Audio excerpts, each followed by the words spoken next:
Gisugdan na ni Attorney Richard Opinion, ang direktor sa Regional Internal Affairs Service, Bangsamoro Autonomous Region, ang pag-inspeksyon sa mga opisina sa Philippine National Police, kini ang inspeksyon ug audit sa kapulisan. Tan-awon sa Regional Internal Affairs Service kung reyas ang performance sa mga pulis o i-audit kung nisubay ba kini sa mandato sa PNP.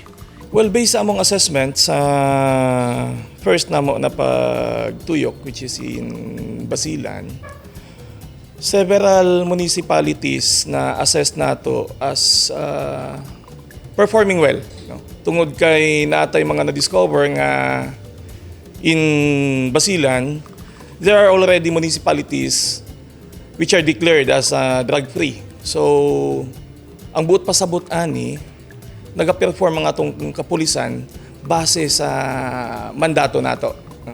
O masulti na ako personally nga kini siya nga klase sa pagpanarbaho, pagpanerbisyo, na-adapt ni siya gikan pa sa panahon ni former President Rodrigo Duterte. Kay sa iyahang panahon didto nato na establish ang pagdisiplina sa ato ang kapulisan. Matod ni Attorney Opinion, dakong hagit karon sa Internal Affairs Service kung unsaon pagsustener ang mandato ug ang pagdisiplina sa kapulisan sa ilang pagpanerbisyo sa katawhan hilabi na kay bag-o na ang presidente sa nasud. Well, mao nato ang kampanya karon, no? Tungod kay kinahanglan gid siyang masustain, particularly nga naatay mga information nga ang droga hinay-hinay na pong nagabalik. So crucial para sa Internal Affairs Service nga masustain kato nga klase sa disiplina. So that is why ang ato ang purpose sa pagtuyo karon is i-instill sa ilaha nga tarong ang ilahang ginahimo, maayo ang performance ug maayo ang feedback sa community.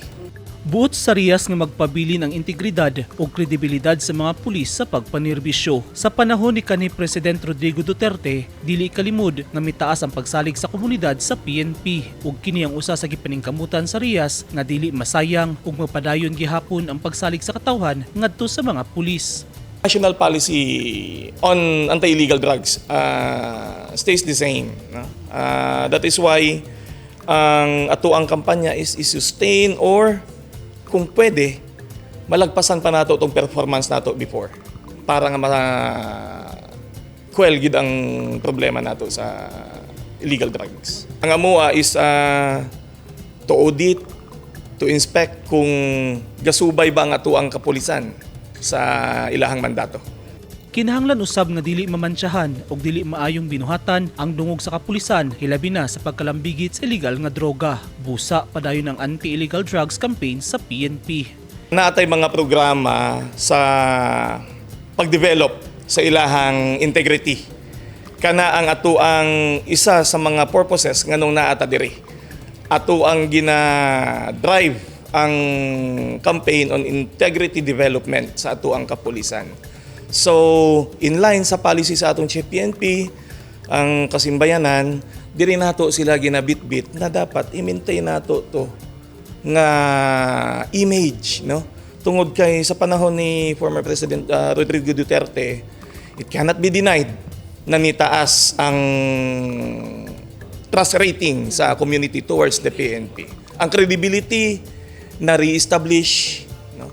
So that is why we play a very crucial part, no, sa pag-maintain niini. Dako ang pagsalig sa direktor sa riyas sa PNP nga mapadayon niini ang maayong imahe nga nasugdan sa panahon ni kanhi Pangulong Duterte. Naglaom usab kini nga unta walay mga pulis ang maduhig sa bisan unsang salaod nga makaguba sa ilang hutong. Gikan dinhi sa Lamitan City, Basilan, Eugene Hinutan, Newsline Philippines. Stay safe